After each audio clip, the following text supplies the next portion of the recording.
Hey there, this is video 2 of a 2-part series. The first one was letting go of our limiting beliefs, thoughts, emotions, attachments, everything that is preventing us from living our best life.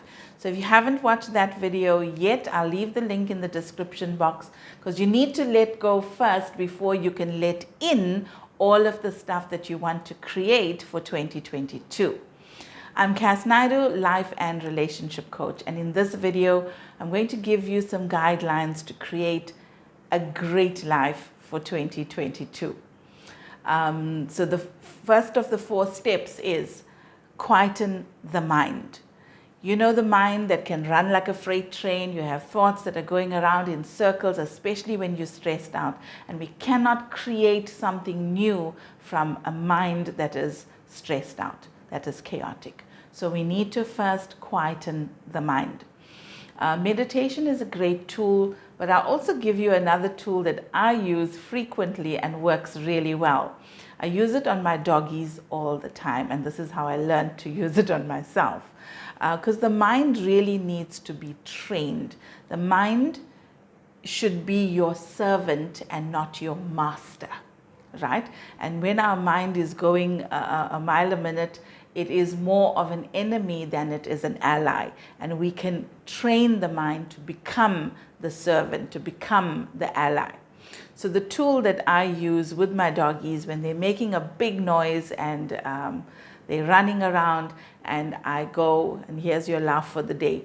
I go, shush, shush, shush, shush, shush, shush, everything's fine. Shush, shush, shush, everything's fine. And when I do that, they go instantly quiet, and then they look at me quite expectantly because now they know a treat is coming their way. So the mind is like that. We can train the mind. So every time your mind is the thoughts are just going on autopilot in the wrong direction, we can actually go shush, and we can instill a new thought. I'll give you an example. Very often I get clients coming to me to say, you know, I'm looking for a life partner, but I feel like all the good ones are taken. So if the thought is all the good ones are taken, you are never going to meet a partner because you believe all the good ones are taken, right? So we can actually question that. That is not an original thought. That is not something you came up with. You heard that. That's something people say. So you heard it and you chose to take it in and make it yours. Just because you have a thought doesn't mean you have to believe it. It doesn't make it true. Okay? Especially in a case like this when you have a thought that's not supporting the goal that you want. If you want to meet the partner, why would you maintain a thought and keep it that all the good ones are taken? Right? It's not serving you. So as you go shush, shush, shush to that old thought and you bring in the new one and you say, you know, there's actually millions of people in the world that are single. And a lot of them are really good people. I'm just looking for one person, so this is going to be easy. The minute you change that, can you see now how you open yourself up to meeting one of the good ones? So that's just an example of how we can quieten down the mind. So that's for step number 1, right? Step number 2 is create a vision and let your vision be huge. If you're going to do the work, you might as well go full out, play the game full out. What is your grandest vision for your life that you can create over the next year? And it's also good to not just stop at over the next year. Sometimes we need to put down a 5-year or a 10-year vision because we very often overestimate what we can create in 1 year, but we underestimate what we can create in 5 or 10 years. All right? So you might want to just jot those things down as well. So what are the categories when we're creating our vision? The first one is personal. You're the common factor in every part of your life, right? So it's good to focus on ourselves. What is your level of your health and well-being right now? Where are you at? And where would you like to see yourself by the end of 2022?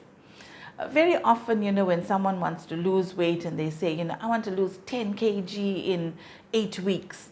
And it's something of a push, and yes, some people do it and then you put it on again. But if you set the goal and you say, you know, over the course of a year, I want to be healthier, I want to be fitter, I want to be slimmer, I want to feel good about myself, and we give ourselves that time, the chances of you achieving that and maintaining it is a lot greater. Right? Focus on your sense of confidence, your self-esteem, your sense of worthiness. This is so, so important, because if we don't feel we're worthy, then no matter what goals we put down, we don't achieve them because we don't believe we deserve them. So working on your sense of worthiness is very important, and also your sense of self-love.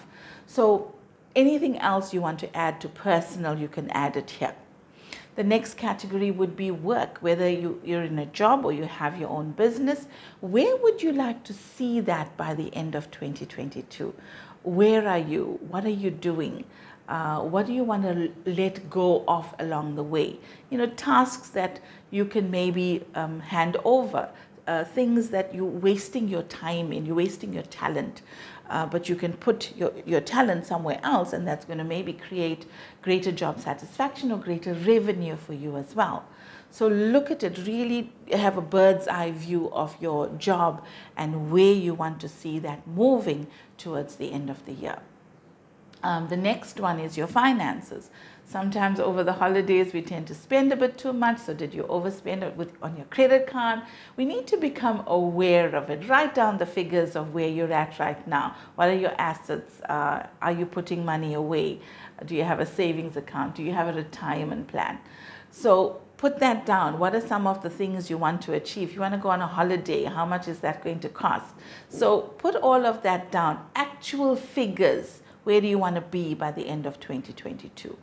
Then there's relationships, and include all of your relationships. If you have a significant other, that is one of your relationships. If you have kids, are you going to be working on that relationship with your family, with your friends, with your co-workers?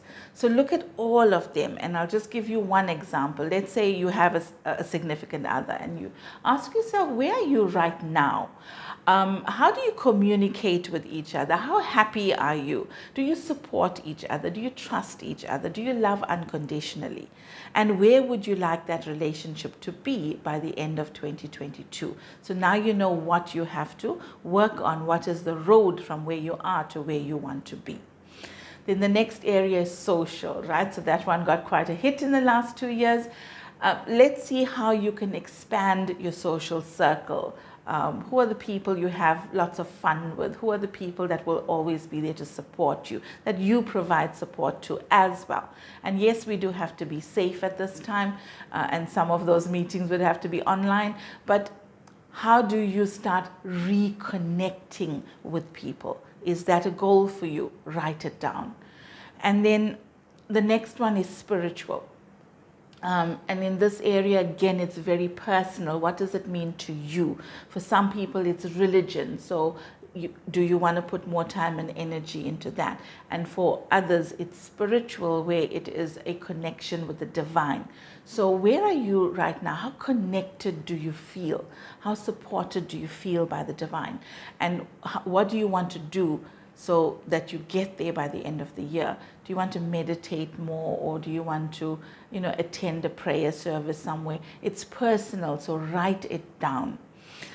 So these are just the general categories. You can add on categories, like for example, if you want to focus some attention on your home for this year, maybe you want to expand, or just some DIY, you can add that on. Add any categories that you want to, that will be especially important for you this year. Right, so that's step number 2. That's the vision, writing it all down. The third one is you're going to now track that through the year. So you're going to watch when you have the thoughts or the emotions or the attachments that we dealt with in video 1. When those things start coming up, you're going to pivot. You're going to say shush shush to those thoughts, or you're going to really go into the emotions, let that go. And you're going to start bringing in the thoughts, the emotions, the habits, the actions that's aligned with the vision that you created. So, stop constantly and ask yourself, is this thought, this emotion, this habit, this action taking me towards the vision that I've created for myself, or is it taking me away from the vision?